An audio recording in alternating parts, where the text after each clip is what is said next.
اسی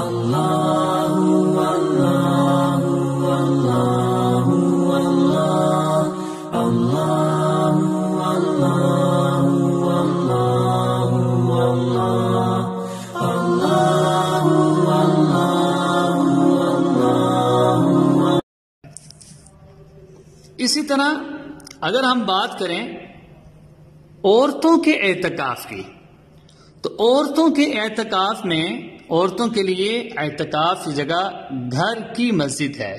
گھر کی مسجد کس کو کہتے ہیں؟ یعنی وہ جگہ جو گھر میں نماز پڑھنے اور عبادت کے لیے بنائی گئی ہو۔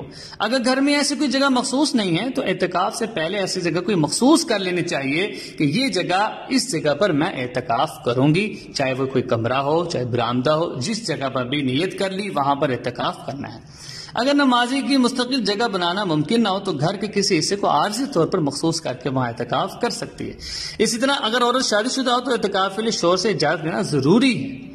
عورت نے شوہر کی اجازت سے اعتکاف شروع کر دیا، بعد میں شوہر نے منع کر دیا تو اب منع نہیں کر سکتا۔ اگر منع کرے تو بیوی کے ذمے اس کی تعمیل واجب نہیں ہے۔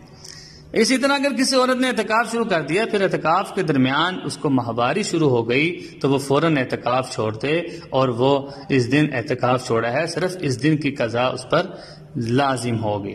عورت نے گھر کی جگہ اعتکاف کیا ہو، وہ اس کے لیے اعتکاف کے دوران مسجد کے حکم ہے۔ مذکورہ بلا ضرورت کے بغیر وہ اس جگہ سے باہر نہیں نکل سکتی، جیسا کہ مرد مسجد سے باہر نہیں نکل سکتے۔ تو یہ ساری وہ مسائل، مکروہات